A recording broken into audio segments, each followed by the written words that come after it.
Good morning to Saharinata. Today we will present our project operating system, the round-robin scheduling algorithm. This is the group member that participate in completing this project. Firstly, we will start by doing the code simulation. It will be done by other group member. A very good morning to sir and my fellow friends. Then today I would like to present the output of the code and demo of the code. First, I will go to Excel and I will show you how I calculate the burst time and arrival time. The arrival time is given in the question here. It is a job 1 arrival in the cycle 1, job 2, cycle 2, job 3, cycle 101, which is our arrival time. Then I use this function to get all the value behind the CPU and I/O. Then I sum it all and become a final burst time. Then all those burst time and arrival time I will put inside a test file with these two files. Then we move to the code. I run the code first. Then it will display a time quantum option. With the first one is the time quantum 5, the second one is a time quantum 10, the third one is the time quantum 15, fourth one is the 20, and the 12th one is the 16. Then we can try if we enter 13, which is not inside the option. Then it will tell us to re-enter again. We enter 1. Then it will display a burst time, waiting time, and turnaround time. The burst time is the burst time where we calculate in the Excel. Then the waiting time is we calculate. We have to do a calculation in the code, and it will allow us to calculate. Then we see the average waiting time and the turnaround time. Then the average waiting time is the 35288.3. and the average turnaround time is 36547.8. Then we can see the number of interrupt is 7538 with a very big value. Then we go to the second one with quantum 10. Then we can see the average waiting time and turnaround time will different for the time quantum 5. Then the number of interrupt will become 3761, will become smaller. We move to the next one with a time quantum 15. Then the number of interrupt will become 2501. And we move to the last one, 16. Oh, sorry, wrong enter. We'll move to the 16. Then will become a number of interrupt will become 614.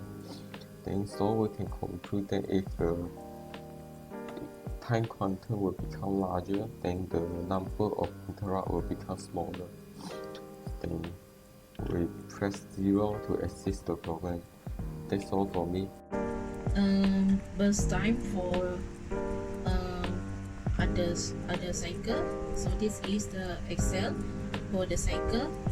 So as been explained by group mate by the previous video. So this is the total of the burst time. Okay, and then so this is the coding that we use, which is C++. Okay, for we're going to test it. Okay, so this is the time quantum that we need to choose. Just now is number 1 until number 6. While I'm going to continue to do for number 7 until number 12. My part is only 7 until 12. So let's try. For 7, we will out the 7 here. As you can see here, the average waiting time is this, average turnaround time is this, and number of interruption is this. So let's see the difference on time quantum 35 and time quantum 40, which is 28. So as we can see here, average waiting time for time quantum 40 is 352 TMF2234, while for the time quantum for 35, which is 35, it has a difference, and also the interruption time also different. It must be different, if not otherwise the coding is wrong. So for the time quantum 45, also the same, have a different number of interruption, average turnaround time, and also average waiting time. So for time quantum 50, which is number 10, also have a difference, all of it, and also this all of those post time, waiting time, and also turnaround time. So for number 11, which is number time quantum 55, also have a different number interruption, and also average turnaround time, also average waiting time. And lastly, which is time quantum 60, it has difference average waiting time, and average turnaround time, and number of interruption. So that's all for my demonstration. I will let's proceed to the next slide. Next, we see the graph of average waiting time against time quantum. The total amount of time a process spends in the ready queue prior to reaching the CPU is known as waiting time. In this figure, we can see that as the time quantum increases, the average waiting time varies irregularly. So we choose 60 as our best time quantum.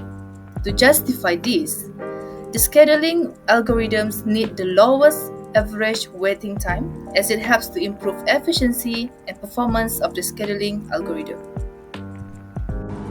Next, I will present the graph of average turnaround time against time quantum. But first of all, I would like to explain about turnaround time.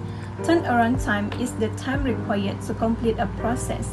It is the duration between request submission and process completion. In the simpler term, the total time a process spends in the system from arrival to completion is determined by summing up the time it takes to execute and the time it spends waiting in the ready queue. Based on the graph, we can see that the lowest average turnaround time is at time quantum 60. Even if the number of the time quantum increases, the average turnaround time neither increases nor decreases continuously. To justify more, round robin reduces turnaround time by preventing any process from monopolizing resources and provides fast and equitable access to the CPU. The last part is number of interrupts against time quantum. Based on the graph, the bigger the time quantum, the smaller the number of interrupts incurred.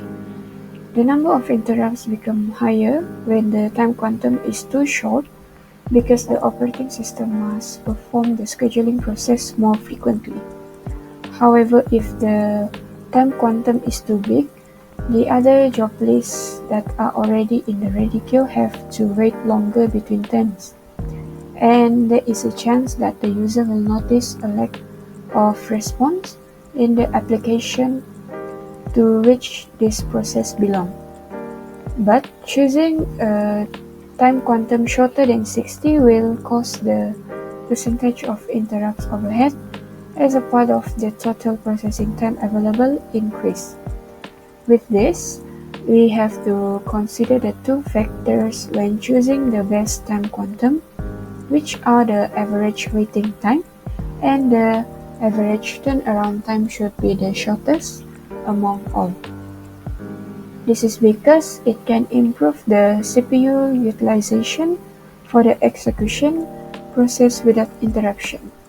Therefore, the best time quantum for the provided job list is 60.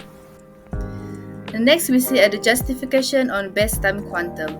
We choose 60 as the best time quantum number because it has lowest average waiting time and average turnaround time. We choose a larger time quantum as to reduce the overhead associated with switching between processes.